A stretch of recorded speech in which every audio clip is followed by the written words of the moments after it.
Hey, this is Darren from Property Prosperity. Today I thought I'd have a bit of a chat about a situation where we're just trying to sell a block of land at the moment. It's been on the market for a little while and we finally got an offer in, so super excited about that. Unfortunately, when the offer came in, it was a block of land. It is priced probably at a fair price, to be honest. So we spent a lot of time trying to work out where the market was at because it's been on the market a little while too. We have dropped the price in the meantime. So it's probably around sort of $40,000 less than what every other block of land on is the market. So, and it's because there's a few issues with the block of land. So that's, we've dropped the price to try and compensate for some of those issues. So we finally got an offer in today, and unfortunately the offers come in $40,000 less than what actually our price was. So essentially, that's essentially $80,000 less than any other block of land on the market. So the reason why I think this is important for you to understand, and the reason why I explained to the person putting the offer why it was important to understand, is because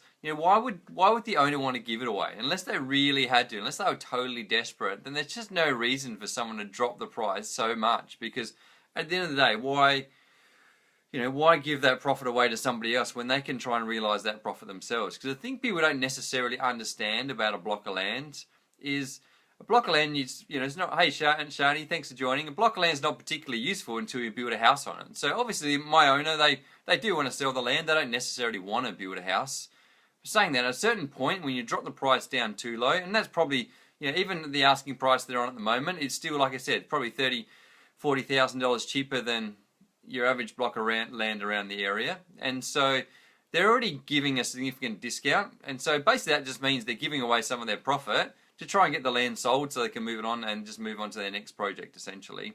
And so what that means is the reason sometimes people don't buy blocks of land is because they can't be bothered building the house, to be honest. And so really then it's a matter of the owner of the land deciding, does he want to build the house himself? And it gets to a certain point when you keep dropping the price down and down and down, if you're giving away that profit to somebody else, at some point in time you're going to say, hey, how much lower am I going to drop this price before I just say, stuff it, I'm just going to build the house myself, and then realize the profit ourselves. Because the thing is, once you build a house, then you're competing against all the other houses on the market, and quite often then, then you're going to get market price. You're going to get a lot better prices at a finished off house than you would for a block of land. The good thing about a finished off house too is even if you can't sell it once it's all finished off, at least you can rent it out. Whereas a block of land, you can't really do anything with it. It's just stuck. So my owner has been going through that process, trying to decide what they do, whether they should just build the house. And to be honest, we've been playing around with some plans. We've been getting quotes back from some builders. We've been having a look at that option of building the house instead of trying to sell the block of land, because we knew that it's a significant discount already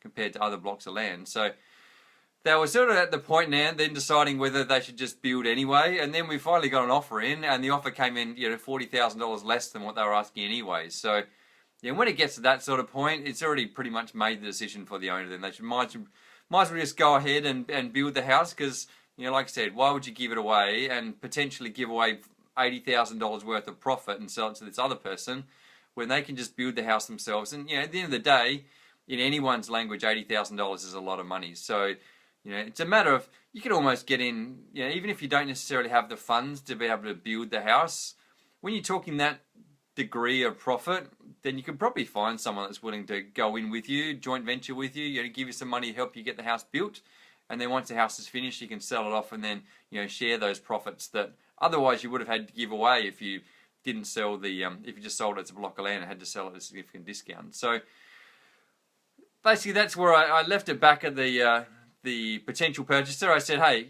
realistically, it's a fair price. It's cheaper than any other block of land in the market. There's not really any reason for you to come back with a crazy low price.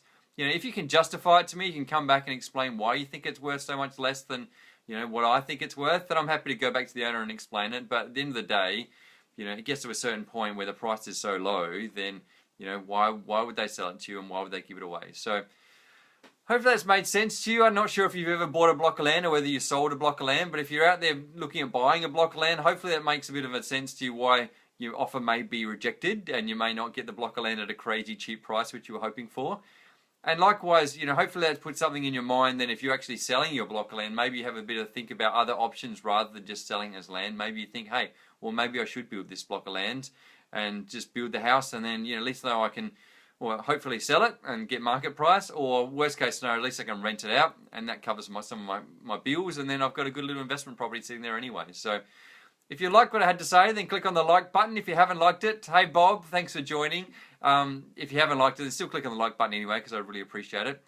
And if you know someone that's got a block of land, or you've got a block of land yourself and you're sure they might be interested, then click on the share button. I'm sure they'll be appreciated.